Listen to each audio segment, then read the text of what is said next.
performance this evening, please, no photography or video recording. Tonight's featured show is about to begin. Sit back, relax, and enjoy the magic.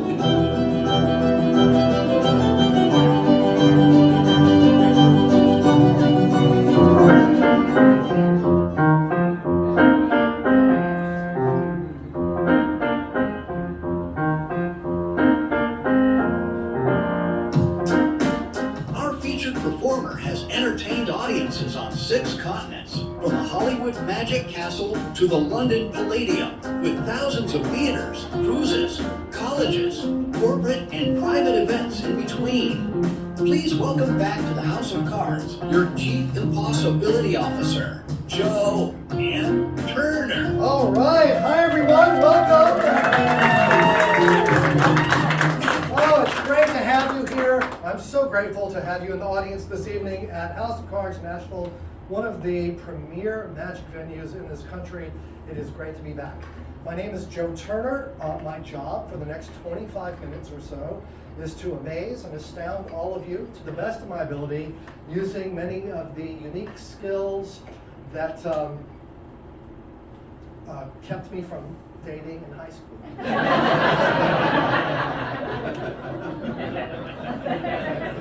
This is going to be really fun for you and kind of a tragic flashback for me. But we'll get through it together because there will be therapists waiting outside. All right, so when I was a kid, I wanted to learn how to do magic. I think we all go through a phase. Most of us grow out of it. But I found a book, and the books all say start by getting a coin, some money out of your mom's purse, your dad's change on the dresser. Just put it on the back of your hand. See if you can open and close your hand without dropping the coin.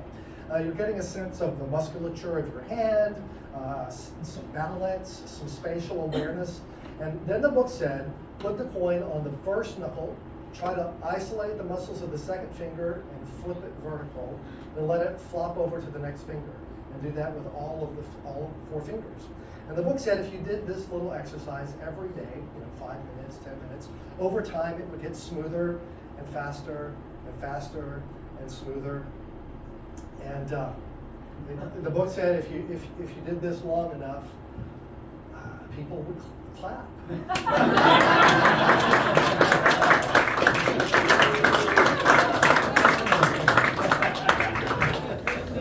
Apparently you couldn't see.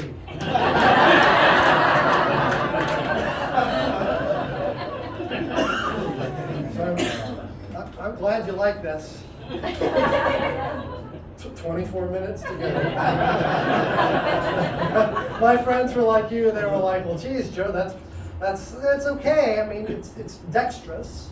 You clearly invested a lot of time into mastering a completely useless skill, but it's not really magic, is it? Magic is really more, when you take something and put it somewhere and it goes away and comes out somewhere else, right? Where you put it in one elbow and it comes out the other side. My friends like you were so stunned. They forgot to applaud. No, they were like, no. If you don't mean it. They were like, well, that is technically more magical, but obviously you're using sleight of hand. You're concealing the coin somewhere, maybe between your fingers or behind your hand or up your sleeve or somewhere. If only you had a barrier made of steel or titanium or silk, so that when the coin went into your hand, we would know it wasn't going through your fingers or out the other side. It wasn't going up your sleeve. Then and only then, if the coin disappeared, might we believe it could be magic. And that, my friends, was a pretty good trick for a 6-year-old. Don't you agree? That's where it goes. Thank you. So, not much action in high school. But by the time I got to college, all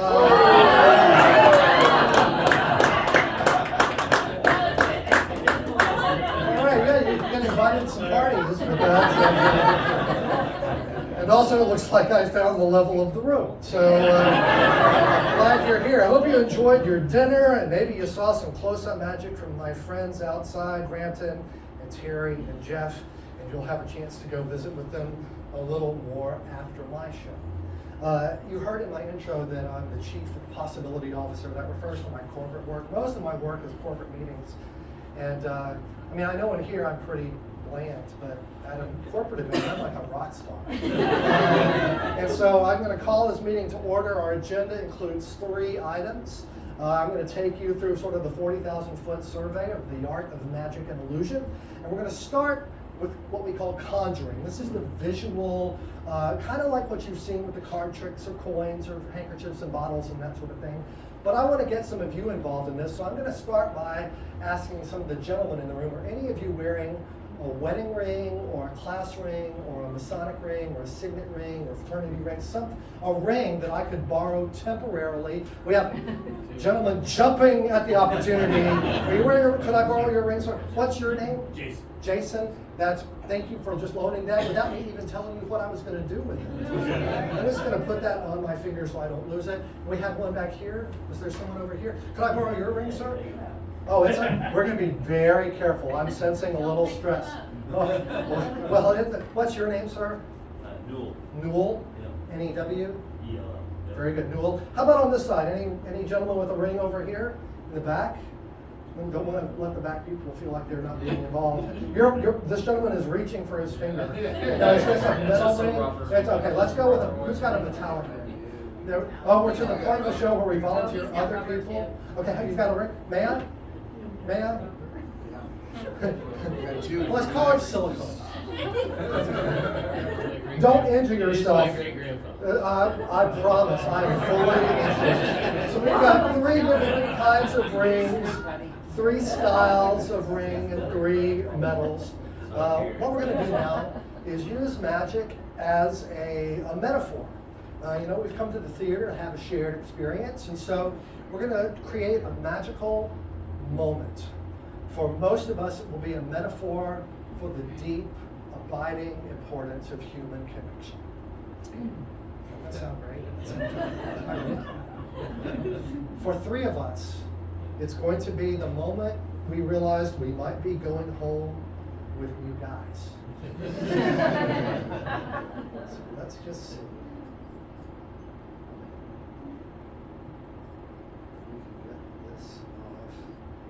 I think yours was the silver one. Who was first? You were first. I want you to see. Let's get this. Is it back here? Is it that? Is everybody okay? People seem a little worried. And your name was Jason, and yours was the silver one. But then we had Newell. Yours is down there. Can you see it? Yeah. And then great-grandfather ring over there. Yes? Yeah? Yeah. I know. I know. So how about a round of applause for our 3 gentlemen who made this momentary sacrifice for your entertainment pleasure. And this is, well, the good news is I do have a hacksaw and insurance. Let's see if I can go back to great-grandfather here. Hold on a second.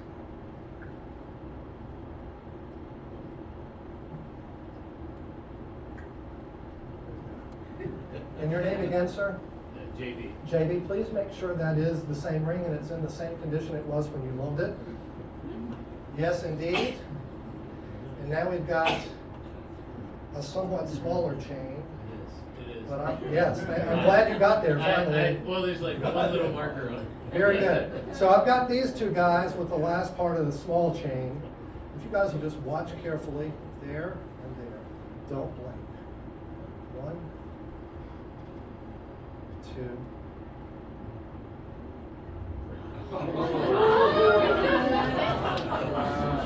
Please take whichever one you want.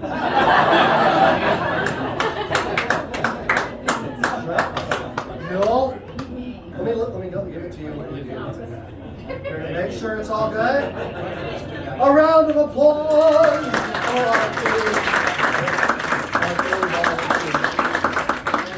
Conjuring and sleight of hand, visual magical experiences, the apparent breaking of the laws of physics. The second branch of the illusion arts we're going to cover is what we call mentalism, mental magic, ESP, that sort of thing, mind reading. And I'll be honest with you right up front, I don't actually believe in detailed mind reading for real. I've been married 29 years, and those two things are related. That has emphasized to me that I can't do it. She can't read mine, I can't read hers. We have a sense maybe, but we don't know, cannot tell precisely what someone's thinking. However, I don't believe in mind reading, but I do believe in strong theater. And mentalism is probably the strongest theatrical premise there is. This is the last bastion of privacy, after all. They know what's in your email. They know what's on your browser. They know where you're driving. They know everything. I don't know who they are, but they know. But they don't know what's in here quite yet. Not yet. And so the idea that anyone could poke around in there at all is a little challenging. It's compelling theater. We're going to explore that. This time I'm going to ask the ladies to participate. I'd like all the ladies in the room to think back to that moment in your life, the memory you have of the first burgeoning pangs of puppy love. That maybe that was a kid from school, church, next door, down the street, across the block, I don't know. But someone you remember who you had those first little feelings about. And if that is not something you're willing to write down on a card, that person's first name, maybe it's too painful. Maybe it's too awkward because of the person you're sitting next to tonight. Then I'll give you the option to think instead of a city somewhere in the world that you might like to travel to or that you've been to and you'd like to go back to. So you have an emotional connection to a person or possibly to a city. And if neither of those is your cup of tea, then maybe a gift you received as a child or even as an adult, a special occasion, a holiday, a birthday, something like that.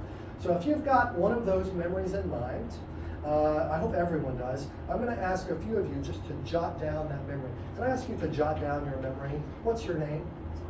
Tanya. Are you an O or an A? Oh, Tanya. I'm Joe, also with an O. Nice to meet you. Just the first name. We don't need details. We want to keep this. What's your name? You made eye contact. Olivia. Olivia. With an O. With an O. I was going to guess that. If you'll write yours down, and then we got. Would you looked away and then you looked at yours. What's your name? Danielle. Danielle, would you jot down a memory for me? So these ladies are going to jot down their memory, and then they're going to fold the card in half, and then in half again. So just fold it into quarters. And once you've done that, please hold it up in the air so that I know that you have finished.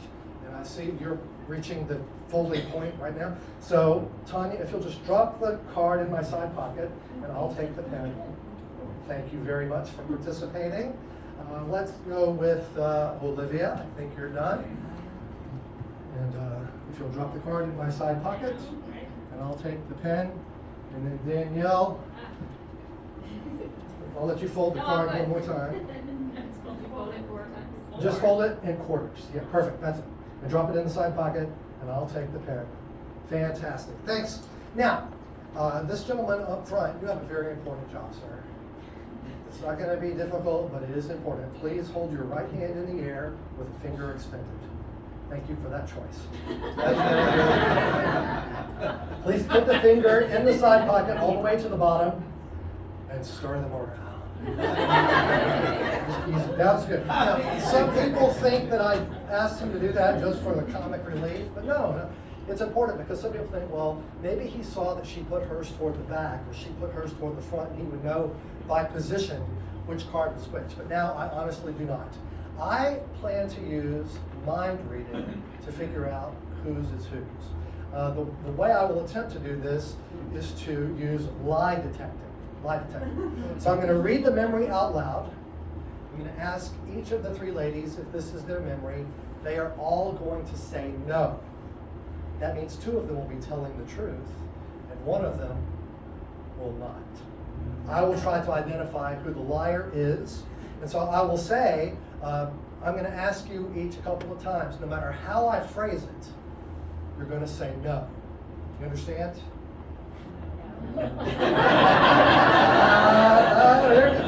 guys, catching up.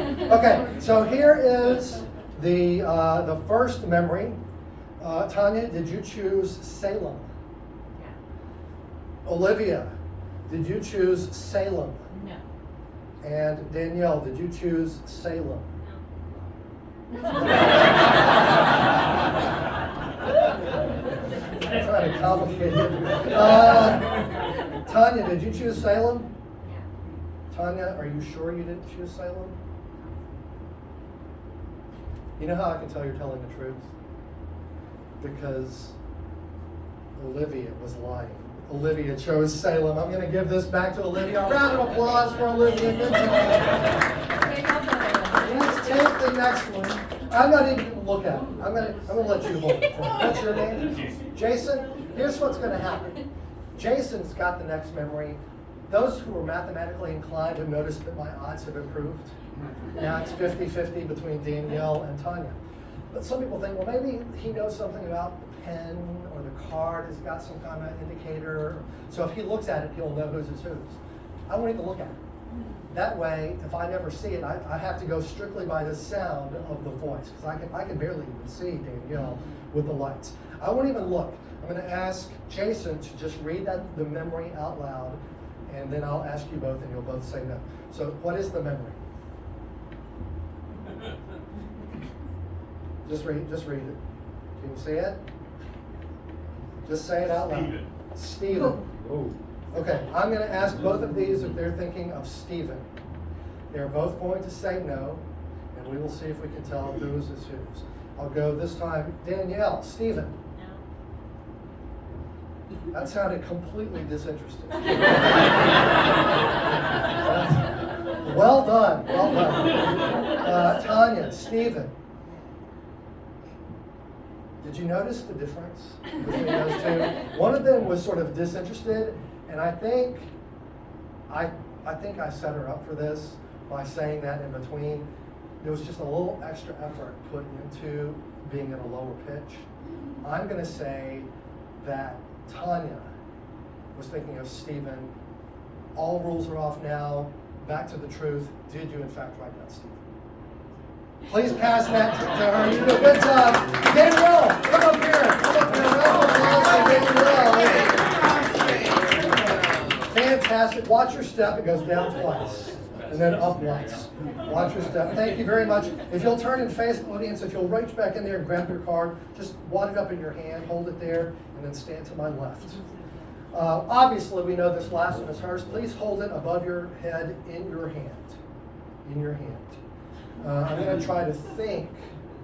Obviously, I know it's yours, but I'm going to try to go to the next level of detail and see if I can identify specifically what the memory is that you're thinking of.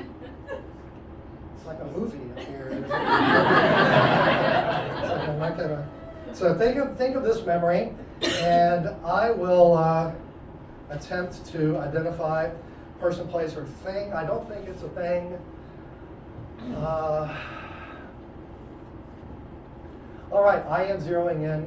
This is, in fact, this is a person. Let me ask you this. How old were you, or is this person in this memory? Right now, or? No, in the memory. Oh, like second grade. Like what? Like second grade. So, like 7 years old, 6, 7? Holy smokes, okay. So, I gotta think of, so this is a person's name, and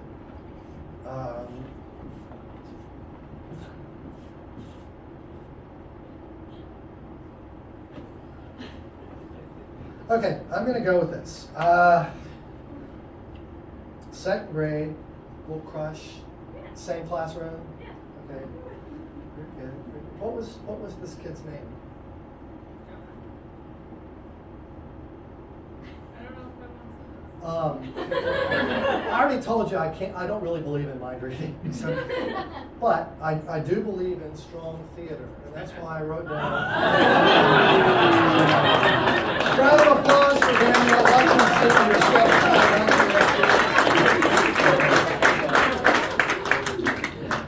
All right, so conjuring, mentalism. We have time for one last form of the illusion arts. In order to do this, I need the participation of a couple who might be willing to come up together and help me. Let's go. Do we have anyone who's willing to volunteer? I'll go again. Anyone? We've got the gentleman on the end and the yes, the two of you who are pointing at each other. The gentleman who seems enthusiastic and the woman who is not. Both of you, please come to the stage.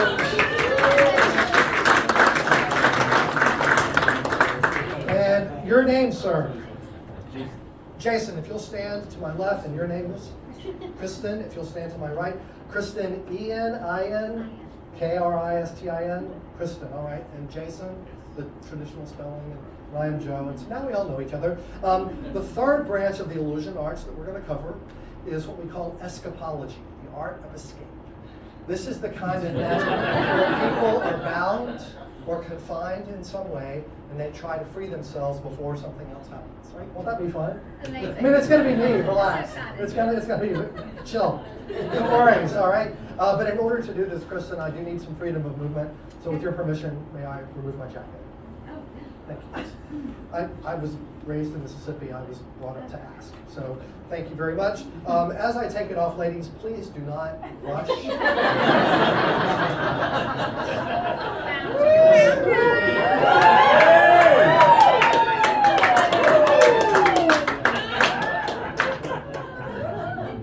Easy, Tiger. In a moment, I'm going to ask you guys to hold the jacket in a certain way. You're going to put your left hand under this shoulder, just not down, but just under the shoulder. You'll put your right hand under that shoulder. You'll make a little curtain like that. That's where we're headed in a moment. Not right now. In order to do an escape, I have to have something to escape from, something from which to escape. And I've come prepared with an OSHA compliant house of cards escape kit and emergency kit, in which I will find a piece of cotton poly rope if you'll hold the bottom, and Kristen, if you'll hold the other end, please pull on it, make sure it is what it appears. It doesn't come apart. There's nothing hiding inside. It's really cotton woven rope. Jason, in the event I cannot free myself, I've also come prepared with a pair of scissors that you can use to cut me loose should the need arise. If any of you are sensitive to very bright light or highly reflective surfaces, now is your chance to get your protective eyewear, because these sleeves are coming up, and what's underneath there is horrifying. Look at that. I mean, look at that. This is the shirt. This is me. It's hard to tell the change, but there we are. You know, it's you can't spray that on. No, you have to grow this. You have to grow this. So I just roll the sleeves up so you can see there's nothing under there, a blade or anything that would help me in any way. If you'll let go for a moment, I'll make a knot. You'll hold the ends again. I'm going to put my wrist in there, and you're going to pull it gently until it's touching the skin. Very good. And now, let's get it right off the ball. And if you'll use both hands and pull it as tight as you can, I'm not kidding, I'll stop you if I need to. I understand. Be careful. Oh, you're telling him. I'll help. He's so much fun. Really? Yeah. Pull it a little tighter. Now in the back, I don't know if you can see, but up front you can see my skin is starting to be wrenched into that knot. You can see it on the front row for sure. That's good. Pull it a little tighter. Do you feel it cinch like another maybe 16, 32nd inch right there? Now if I flex, you can feel the pulsing of the, very good. That's a little gross. Let's stop. If you'll let go, just drop the ends completely. You can see that because it's cotton rope, it maintains that pressure. It cinches down good. It's not like nylon boating. Right? So I'm going to ask you, Kristen, if you'll take the other ends and put a knot around my other wrist, and if you'll help her make that first knot as tight as possible, and then someone, please don't dislocate my shoulder along the way. And you already put another knot on top of it? No, I put just a normal one. Did you put another knot? No. Put two knots on there. If there's room left, that's good. Now, you could not put your wrist through those holes with mine. You can barely get a finger through there, correct? Very good. Maybe just the fingernail. Well, let's not do that. I'm going to let some people in the audience check this out. While I do, please grab the jacket and hold it the way that I showed you a moment ago. So, hi, ma'am. Hi. I'm Joe. What's your name? Blair. Blair, if you will, just pull on the rope. Make sure they've tied good knots. They're solid. You can't put your finger between the rope and my skin easily. Very good. And step forward just a little bit towards the, and then lift it up, just not like at my chin. Like, just come back here, come back here. Just at my chin. In a moment, I will attempt to free myself from the impossible bonds into which I've been placed. And I will have 30 seconds to do this, as measured by Jason's watch. Are you wearing a watch? Well then, okay, then we're going to depend instead on what I am sure is your intrinsic sense of rhythm. Does he have an intrinsic sense of rhythm? All right, hold your left hand up. Hold your left hand up in the air. Are you wearing a watch? Just go with me on this, okay? Are you wearing a watch? Yes. Well, then hold your left hand up and you're going to start snapping your fingers. You're going to snap 1 Mississippi, 2 Mississippi, 3 Mississippi. Now, in a moment, I'm going to try to free myself. Remember, they tied my hands behind my back, but they don't come apart. They feel the knot. You can feel it. They did a good job. So here's what's going to happen. Jason's going to go on your mark, get set, go, and then I have 30 seconds to free myself. And every 5 seconds, he'll call out 5, 10, 15. All right? You understand? All right. Okay. Marks, set, go. Go. Okay, very good. And that does feel like you might be rushing just a little bit. That's okay. There you go. Okay, what are we on? Not, why don't we just stop at 10 and give them both a big round of applause. Thank you.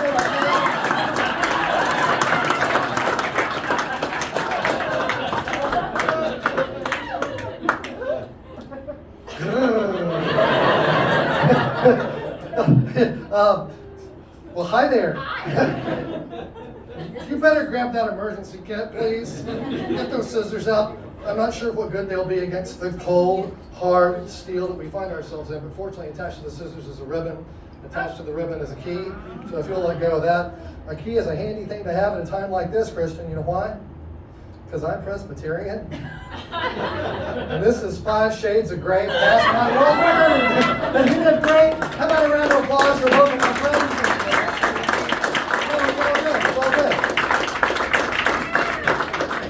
I'll let you guys take a look at this afterwards if you want to see the impression of the rope in my skin. They did exactly what I asked them to do. Well done, all of you.